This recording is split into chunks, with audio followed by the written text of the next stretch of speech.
Atop the hill of Crockafutta, with the mountains of Mourne rising in the distance, stands a single phone box that has earned its place in the annals of racing history. The name of Barney Curley will always be synonymous with Bellewstown racecourse and the phone box that played a crucial part in the sport's most perfectly executed gamble, the Yellow Sam betting coup. We are here at Bellewstown Races today to celebrate the life of the legendary punter and trainer and to support the charity that became his passion, Direct Aid for Africa, or DAFA. Barney's name has attracted some big stars to this corner of County Meath. Frankie Dettori, Jamie Spencer and Shane Kelly all counted Curley as a good friend, and they have made the journey across the RUC to compete in the Gannon City Recovery and Recycling Services Limited supporting DAFA Handicap.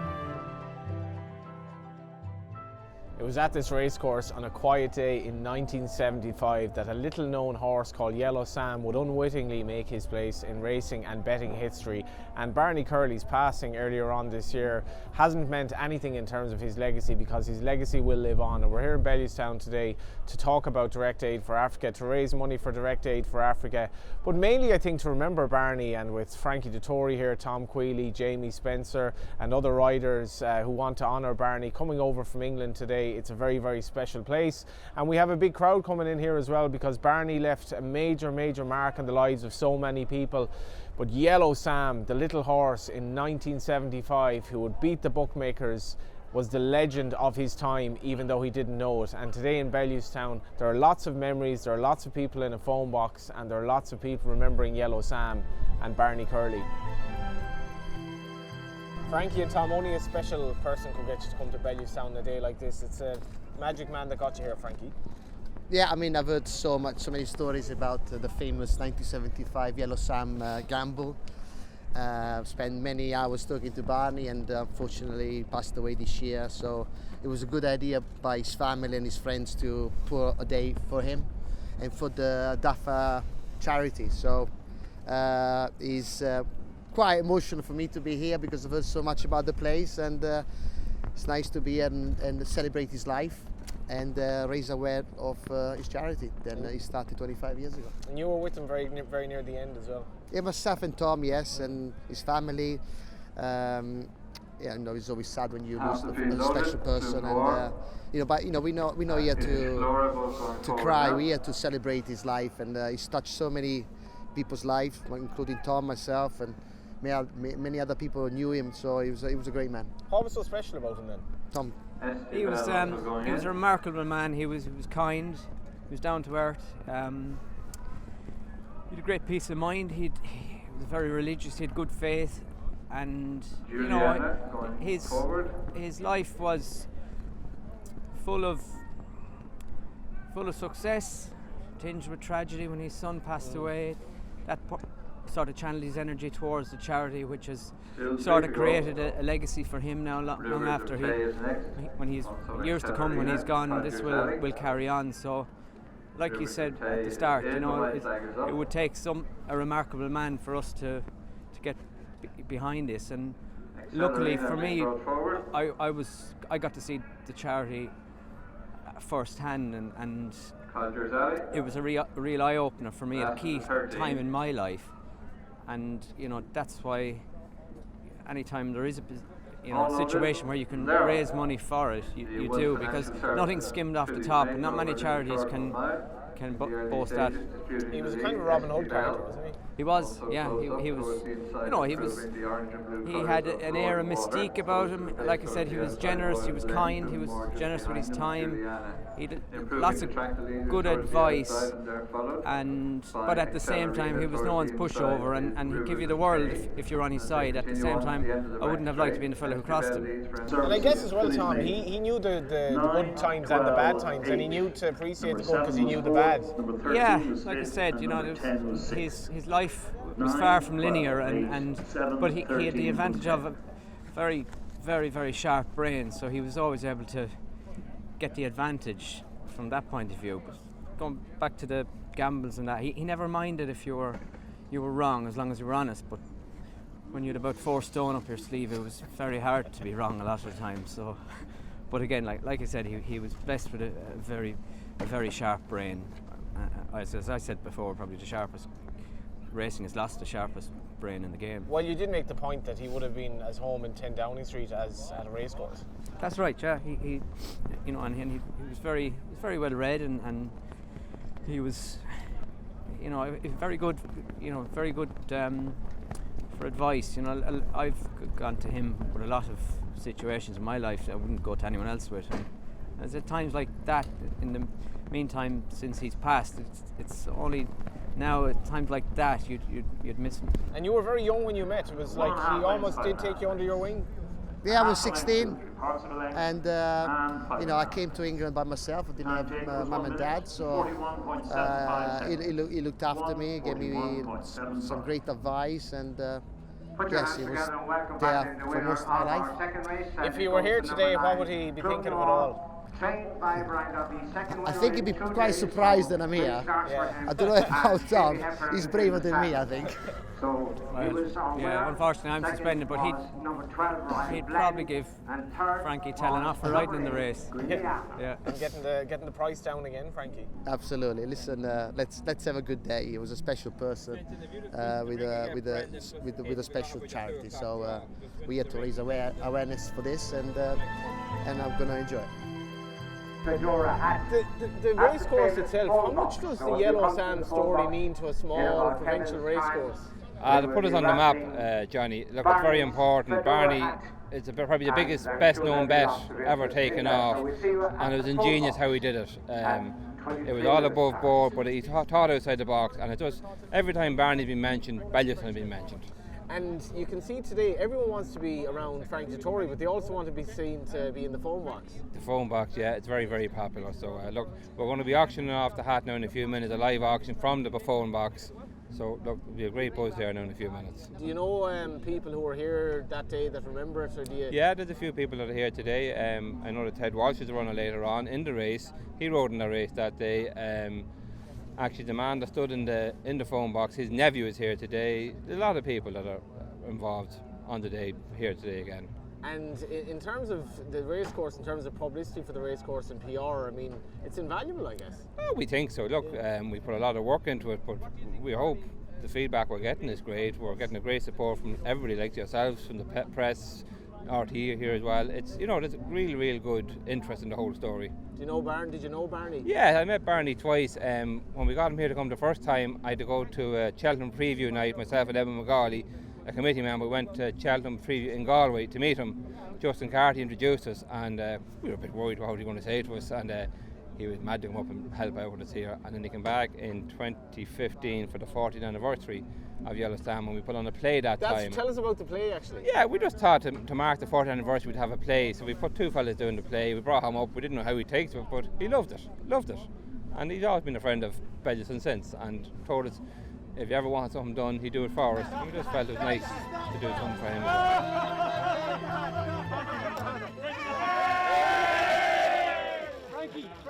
Anybody for 100? We have 100. We have 100. Come on, who's going to go better than that?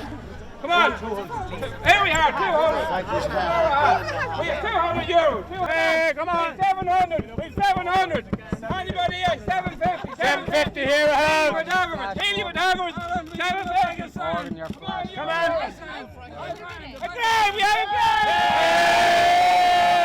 game. Barney's looking down on you. Come on. Have anybody else? Have we anybody else? Hey, how much?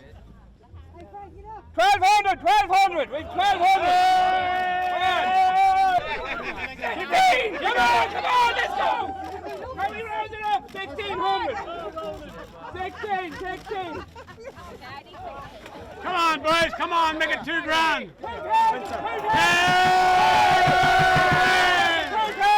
Come on, please, stand back. We want to get the last bait in. We're going once.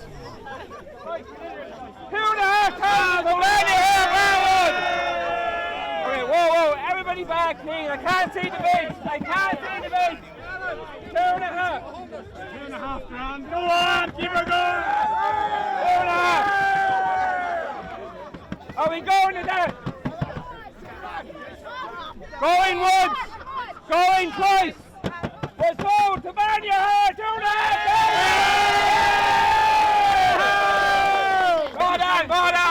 Okay,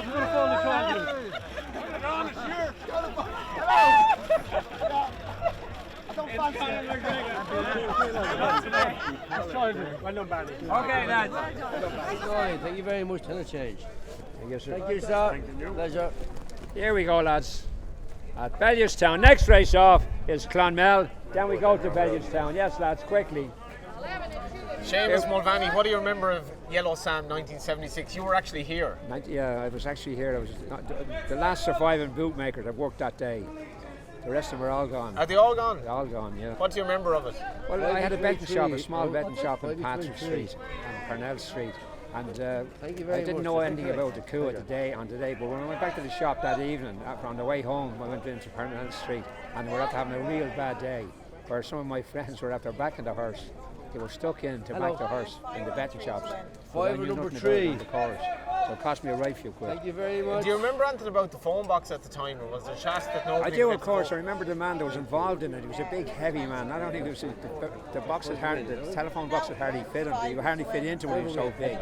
He was a big man. I remember him well. He worked for Sean Graham to make it work. He worked for Sean Graham. Yeah, and Eddie McGrath. There was two of them actually. Eddie McGrath was the main man in the shop at the time, or in the box. But I remember it well, that piece and the story at the time. Off in Clonmel. Clonmel, they're off and all running the bootmakers of Clonmel. that period are all gone, and the last one standing. And it's a different era now. All completely different. There's no computers around those days. Was there any sense with Yellow Sam that day that anything was going to happen? Because I presume you thought the horse wasn't going to win. He was 20-1 and he wasn't off. Yeah. You wouldn't put any thought into it, you know what I mean? Just it was a 20-1 shot. Nobody gave it any. They had no great respect for the 20-1 shots in those days. You know? And apparently Sean Graham was cheering as he passed the line. Yeah, well, I don't just remember that piece of it, you know, but it's quite possible, you know. And he owed money to Sean at the time. That was the rumour, but Sean would have got paid off Barney. Barney was a very honourable man, like he would have paid it, you know what I mean? He probably robbed somebody to pay him. So we're going to finally solve the mystery. Who was Benny O'Hanlon actually talking to on the phone all those years ago in 1975? Because his nephew Joe knows the answer. Yes, I do. He was actually speaking to the speaking clock. That's a fact. For how long? For 20 minutes before the race, he had a load of 10p pieces wrapped in paper pieces. He kept pushing them in and pushing them in and pushing them in. Had to speak to somebody. So the only thing he could think of was to ring the speaking clock. Your uncle played such a massive role in this fairy tale, and it wasn't an easy job. No, not at all. But he was a great actor. And like yourself. but very reliable. And Barney only looked for reliable men. And Barney was the man. Would he have trusted all these men today now to do the job? These guys here. These boys couldn't keep quiet. They couldn't keep quiet. Okay. Apologies, I was just on the phone to a dying aunt. Michael Verney, you actually are a massive fan of Barney Curley. You have a file of facts of stuff that you want to actually get printed. Well, I have a few bits and pieces that I wanted to get signed. Yeah, I would have been a massive Barney fan in college. We were kind of got the tail end of a couple of those gambles and that, and we had great fun following him around. Sure, everyone loves a bit of a rogue, and Barney was definitely a rogue of the highest order. But that's what people love. People love a gamble. People love getting a few quid on, and Barney was just a genius at landing a stroke as well. You reckon you actually got word from the yard? You must be the only man in the country. Well, probably through a second or third party. I'd say we got it maybe a couple hours before everybody else did, and we were able to get on at some decent prices, and we're running around different bookies around Limerick City when I was in college down in the University of Limerick. So yeah, we got a bit, as Barney always said, he said always get the value, and we got a bit of value. And now you're the racing and Gaelic Games correspondent, the Irish Independent, but you actually wanted to do a different job. You wanted to work for Barney. Yeah, I actually sent a letter to Barney many moons ago asking could I do be one of his runners. Now I think I arrived pretty late in the day because he said he doesn't do anything like that anymore, but I actually was chatting to Tom Quealy last week, and he said that's how a lot of his runners came about, because someone had a bit of a neck or sent a letter to him. So I probably just came a little bit late, but Barney was actually the one man I always wanted to interview. I would love to go over to Newmarket to interview him, but it's great to be here today, and it's a real kind of fairy tale kind of story. It's 46 years since he landed the gamble with Yellow Sam, and now Frankie's here today, so it's great. How's your aunt? She's it was in a hospital that will never be known, and my aunt will never be known either because she was a fictional character.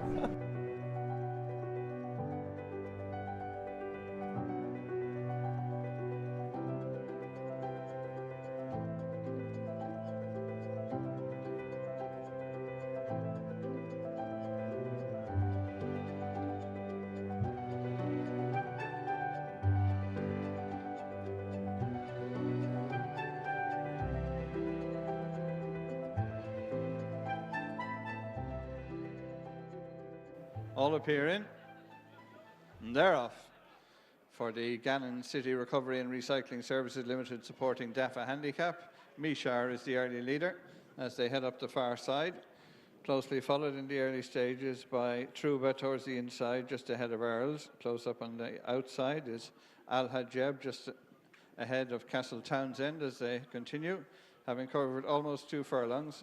On the inside, Mishar, Luke McAteer, Frankie Dettori with Truba in second spot. Earls a close third for Wayne Lorden, and they're followed by Al Hajeb, Shane Kelly on the outside of Castle Townsend, Billy Lee. Behind them as they begin the turn towards the straight is What a Feeling for Chris Hayes, just on the outside of Red Heel and Gary Carroll, and behind them is That Love and Adam Caffrey as they head across. On the approach to the straight, Mishar leads by a length and a half, tracked in second by Truba. Earls is third, Al Hajeb, Castle Townsend next, scrubbed along What a Feeling, and then Red Heel and Adapt to Dan, and then is That Love, trying to make some headway on the outside, Crystal Dawn, but as they head on, with less than 3 furlongs to race, Mishar on the rail, Truba coming to challenge, and they're chased by, on the inside, Earls, Castle Townsend with the red cap. Wide of them all is Red Heel, but running downhill with over 1.5 furlongs to race. Truba challenging Mishar. They fight it out ahead of Earls, Castle Townsend, Adapt to Dan, out in the centre of the course, Red Heel, but passing the furlong pole, Truba leads from Mishar in second. Earls is third, Red Heel in fourth. Well inside the final furlong, and Truba with the upper hand on the inside. Mishar is rallying, Red Heel coming home well on the outside as they go to the line. Frankie has conquered Bellewstown.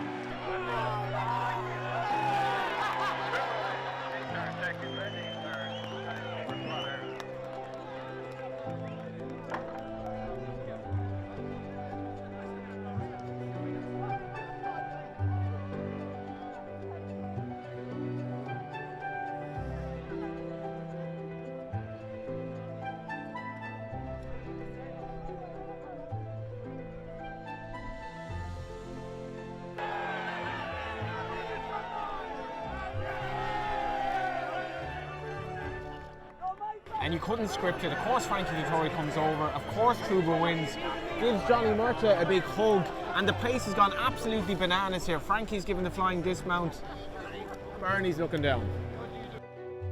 Johnny, it's like as if this is scripted from above. Well, Barney always had it pretty well organised. You know, before he went for the big plunge, he always had it pretty well organised, but I don't think he couldn't have organised this. You know, Frankie Dettori riding in Bellewstown, 25 years after 7 in a row. Barney Curley's race, riding his first winner for me. It was, you know, it's just someone was looking after us today. And it's a small race meeting, but the atmosphere here today, Frankie Dettori being here, everyone wants to be in the phone box, everyone wants to commemorate Barney and commit money to Direct Aid for Africa. Yeah, well, Barney was a legend. You know, he was kind of the guy you looked at, you were nearly scared of him. You know, when I met him first, I had Barney Curley. Frankie introduced me, and I was going, Barney Curley, like, you know, but, you know, lovable man, really looked after the Irish lads really, really well. And when you got to know him, he was great heart, would do anything for you, you know what I mean? And brought me to Zambia and, you know, really opened my eyes, really, you know. Did make you appreciate it? Yeah, listen, when you go over there and you see what those people have to go through, and the money he was bringing over is directly to the nuns and the priests that are working on the ground out there, and they're so appreciative of it, and the amount of work it can do with so little. It gave me a whole different outlook, it's a humbling experience, and it done me good. And he said it would before I went out there. But great man, great fun, great character, and we, the push is just to keep that for going.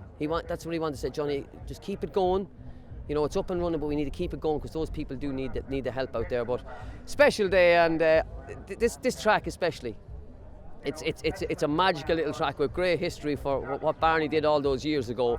And going back to the crowds, Frankie Dettori is the best thing that's happened to racing in the last 30 years. He's box office stuff. He's Frankie Dettori. Even the name sounds good, Frankie Dettori.